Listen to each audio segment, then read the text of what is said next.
a gente começou a desconfiar que ele tinha algum problema quando ele tinha 3 meses e meio, porque ele não olhava nos nossos olhos.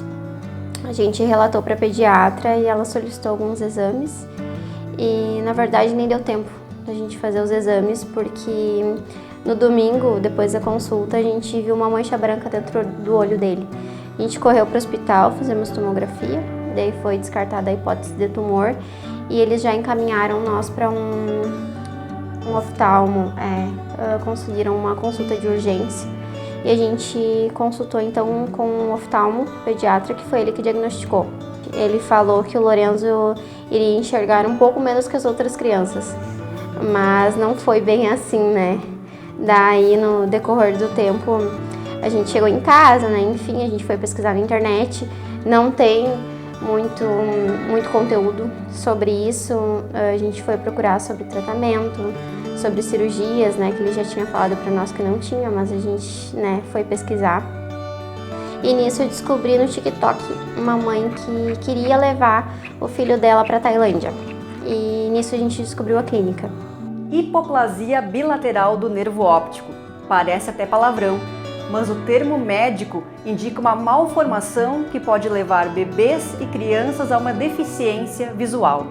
E foi esse o diagnóstico que o pequeno Lorenzo recebeu após uma série de exames. E foi o que fez com que os seus pais fizessem uma campanha que os conduziria até a Tailândia, pelos olhos de Lorenzo. O Lorenzo, ele é portador de baixa visão, né? É considerada baixa visão essa condição que ele tem. Ele tem uma visão inferior, quando ele olha para baixo, então ele consegue ter uma percepção. É mais luminosa.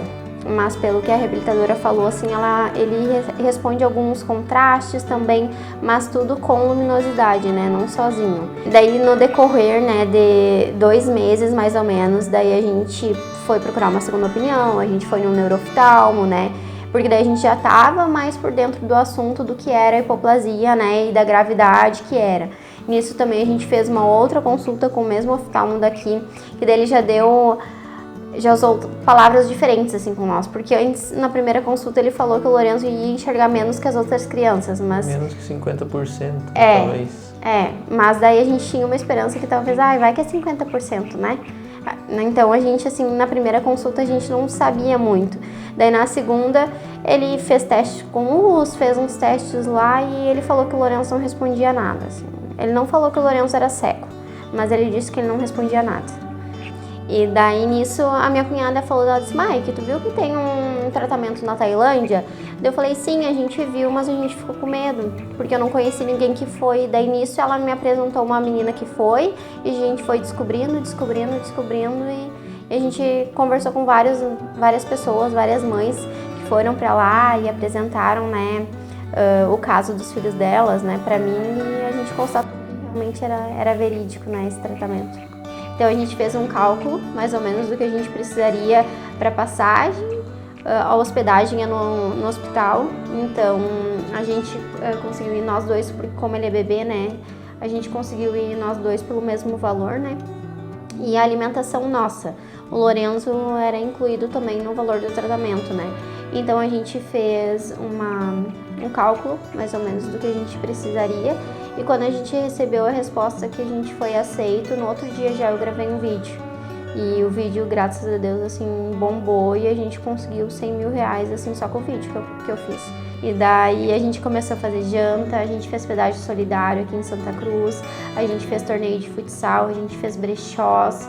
A gente ficou 14 dias lá, a partir do momento que a gente chegou, né? Começou, explicando tudo, como é que ia ser o tratamento, as coisas, e aí ele já teve, acho que, terapia, né? Uhum, teve terapia já no sábado, e aí a primeira aplicação foi na terça-feira, foi na coluna e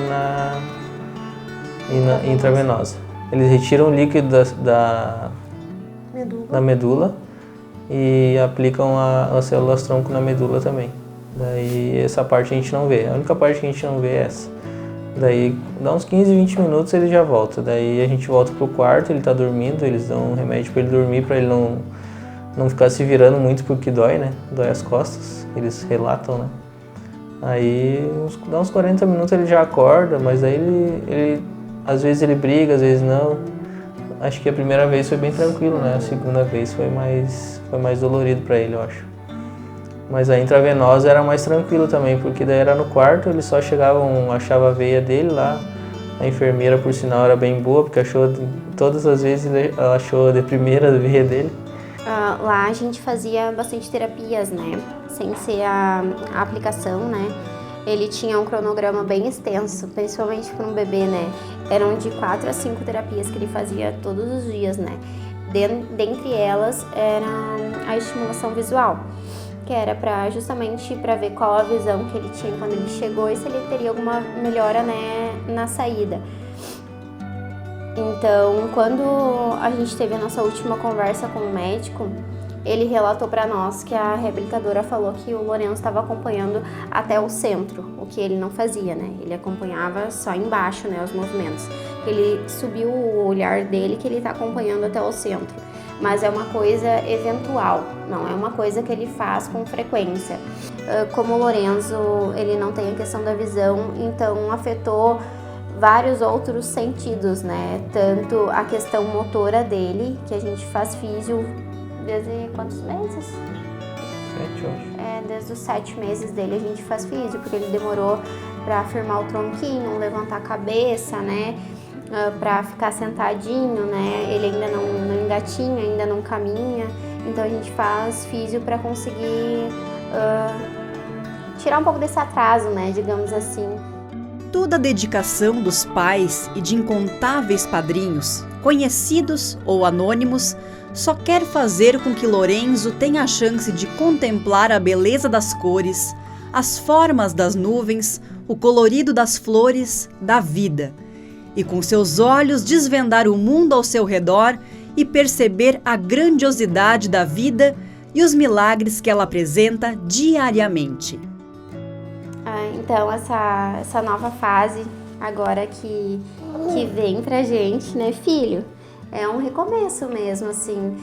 Como eu converso com muitas mães que passam pela mesma situação, a gente ficou tão feliz de poder dar isso pro Lourenço, milhões de células-tronco, né? Mas eu fico mais feliz ainda da gente conseguir alcançar outras pessoas que não conheciam o tratamento, que agora estão em campanha para ir para lá também. Então isso é um presente assim maravilhoso. O Lourenço, como eu falo, ele é um anjo que ele veio para... Eu não posso falar que eu choro. Deixa eu acalmar, senão eu choro. Eu já tô chorando. Como eu costumo falar, o Lourenço, ele é um anjo, assim, que ele veio para unir muitas pessoas. E muitas pessoas que a gente nem conhece, que colaboraram, né, muito com a gente. E é tão bom receber o carinho das pessoas, que a gente vê tanta tragédia hoje em dia na TV, mas saber que existem pessoas tão boas que muitas vezes nem nos conhecem, né? Então, enche o coração da gente de esperança e enche outras famílias de esperança também, né? Quando a gente resolveu fazer o quartinho do Lourenço, quando eu tava grávida, eu decidi que ia ser de astronauta. E a gente nem imaginava, né, que nem o céu é o limite pra ele, que o quartinho dele super combinou, assim, que nós somos astronautas, né, filho? O céu não é o limite pra nós.